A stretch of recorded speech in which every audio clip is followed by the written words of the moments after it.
कोल्हापूर जिल्ह्यातील आजरा तालुक्यामध्ये भादवण नावाचे एक छोटेसे गाव आहे।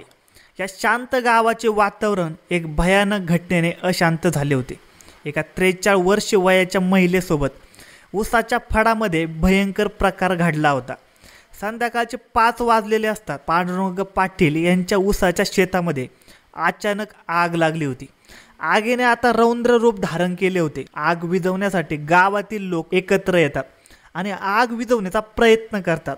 गावातील 2 टँकर सुद्धा आग विझवण्यासाठी बोलवण्यात येतात।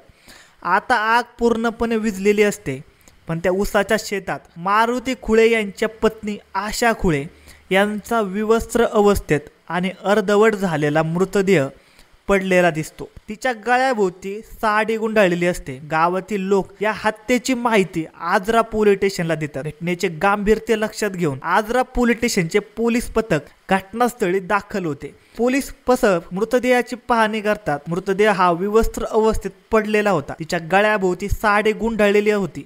पोलीस आता मृतदेहाचा आणि घटनास्थळाचा पंचनामा करतात आणि मृतदेह पोस्टमार्टमसाठी पाठवून देतात। पोस्टमार्टम रिपोर्टमध्ये त्या महिलेचा बलात्कार करून साडीने गळा आवळल्याची नोंद असते। तोपर्यंत आरोपीचा शोध लागत नाही, तोपर्यंत मृतदेह ताब्यात घेणार नाही असे गावकरी म्हणतात। पण पोलिसांच्या मध्यस्थीने तो मृतदेह गावकरी घेतात आणि मृतदेहाचा अंत्यसंस्कार करतात। पोलिसांसमोर आता आरोपीला पकडण्याचे मोठे आव्हान असते। पोलीस पथक आरोपीला पकडण्यासाठी गावामध्ये चौकशी सुरू करतात, पण चौकशीमध्ये पोलिसांना काही खास माहिती मिळत नाही।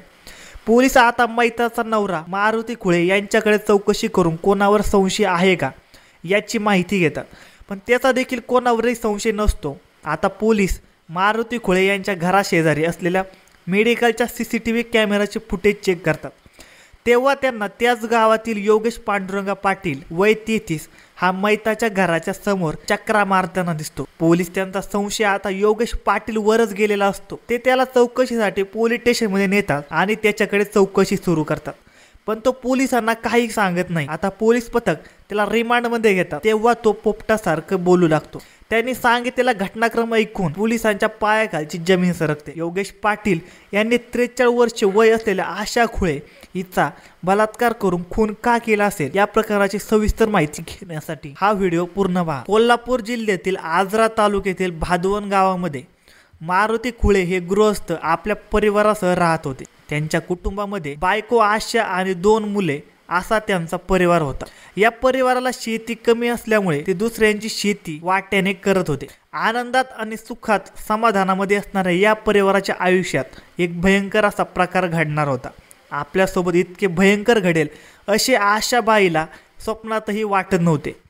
त्याच गावामध्ये योगेश पांडुरंग पाटील हा 35 वर्षाचा इसम बायको आणि 2 मुलींसह राहत होता। योगेश पाटील हा ट्रॅक्टरवर ड्रायव्हर होता। मोकळ्या वेळामध्ये तो मोबाईलमध्ये पॉर्न फिल्म बघायचा, त्यामुळे त्याच्या मनामध्ये वाईट विचार निर्माण झाले होते।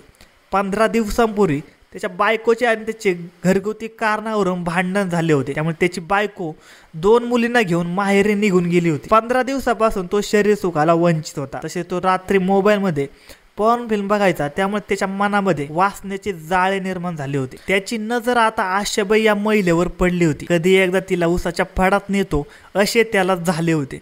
त्या दिवशी म्हणजे गुरुवारी योगेशने सुट्टी घेतली होती। आशाबाईचा नवरा शेतामध्ये कामाला गेला होता, तर मुले शाळेत गेली होती।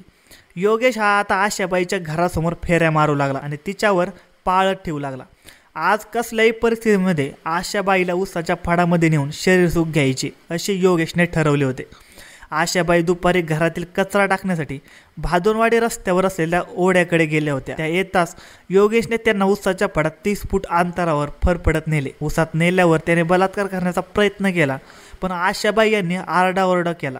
यावेळी योगेशने त्यांचं तोंड दाबून साडीने गळा आवळून खून केला। आशाबाईचा गळा दाबून खून केल्यानंतर त्याने ऊसाच्या फडातून पळ काढून तो घरी निघून गेला। त्यानंतर पुन्हा तो त्या परिसरात ये जा करत होता। त्यानंतर पुरावा नष्ट करण्यासाठी त्याने सायंकाळी ऊसाच्या फडाला आग लावून दिली आणि पुन्हा घरात येऊन थांबला। ऊसाची आग गावकऱ्याने आटोक्यात आणल्यानंतर अर्धवट अवस्थेत जळालेला आशाताई यांचा मृतदेह दिसला। घटनेची माहिती पोलिसांना देण्यात आली। आगीचा शोध घेण्यासाठी रस्त्यावर असलेल्या सीसीटीव्ही फुटेजची मदत घेण्यात आली। यावेळी योगेश तिथून 4-5 वेळा फेऱ्या मारताना दिसून आला। पोलिसांनी संशयावरून ताब्यात घेतल्यानंतर त्याने खून केले याची कबुली दिली। धन्यवाद मित्रांनो, अशाच नवनवीन मराठी क्राईम स्टोरीज ऐकण्यासाठी आजच आपला YouTube चॅनल क्राईम कट्टाला सबस्क्राईब करा।